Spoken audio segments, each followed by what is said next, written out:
আসসালামু আলাইকুম। নাজমা কিচেনে আপনাদের সবাইকে স্বাগত। আশা করি সবাই ভালো আছেন, আমিও ভালো আছি।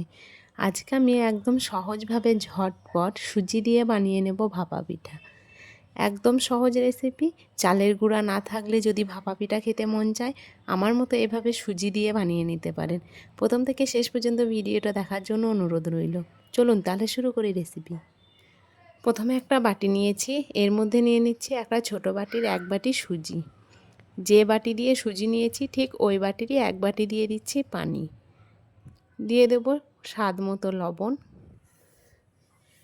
লবণ দিয়ে ভালোভাবে সুজিটা নেড়েচেড়ে মিশিয়ে নেব।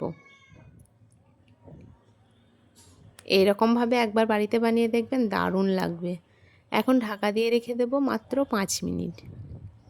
5 মিনিট পর ফিরে এসেছি, সুজিটা অনেকটা ফুলে এসছে। এখন দিয়ে দেব হাফ চা চামচ বেকিং পাউডার। বেকিং পাউডারে অল্প একটু পানি দিয়ে আবারও খুব ভালোভাবে সুজির সঙ্গে মিশিয়ে নেব। এইভাবে একবার বানিয়ে দেখবেন, সবার ভীষণ পছন্দ হবে এই সুজির ভাপা পিঠা। দারুণ লাগে খেতে।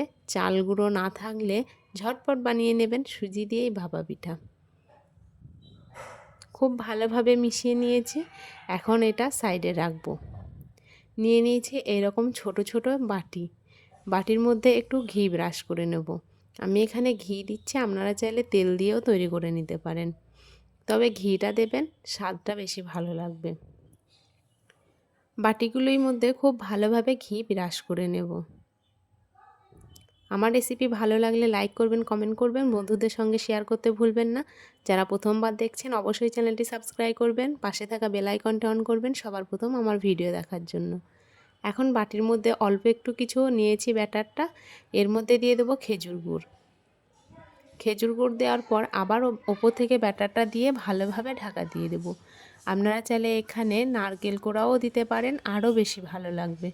ওপর থেকে একটা কাজু বসিয়ে দেব। আপনারা চাইলে কিশমিশ দিয়েও তৈরি করে নিতে পারেন।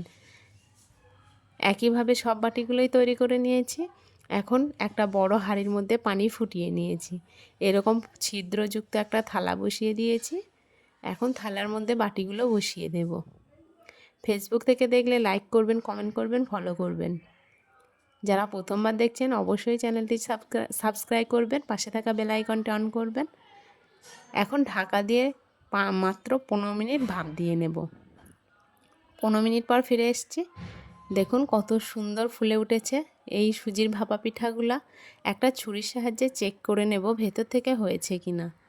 ছুরিটা স্মুথ বেরিয়ে এসছে দেখুন, তার মানে ভেতর থেকে হয়ে এসছে। কিছুক্ষণ ঠান্ডা করে নেব। কিছুক্ষণ ঠান্ডা করে নিয়েছি, এখন বাটি থেকে বের করে নেব। গরম গরম বের করতে গেলে ভেঙে যাবে পিঠাগুলো, তাই অল্প কিছুক্ষণ ঠান্ডা করে নেবেন, তারপর পিঠাগুলো বের করবেন, দারুণ লাগবে। এইভাবে একবার বানিয়ে দেখবেন, দেখবেন সবার ভীষণ পছন্দ হবে এই ভাপা পিঠা। সহজেই বাটি থেকে বেরিয়ে আসে, একটুও লেগে থাকে না। একইভাবে সব পিঠাগুলাই বের করে নেব। সবগুলো একইভাবে বের করে নিয়েছি। দারুণ হয়েছে এই পিঠাগুলা, একবার বানিয়ে দেখবেন, সবার ভীষণ পছন্দ হবে এই সুজির ভাপা পিঠা।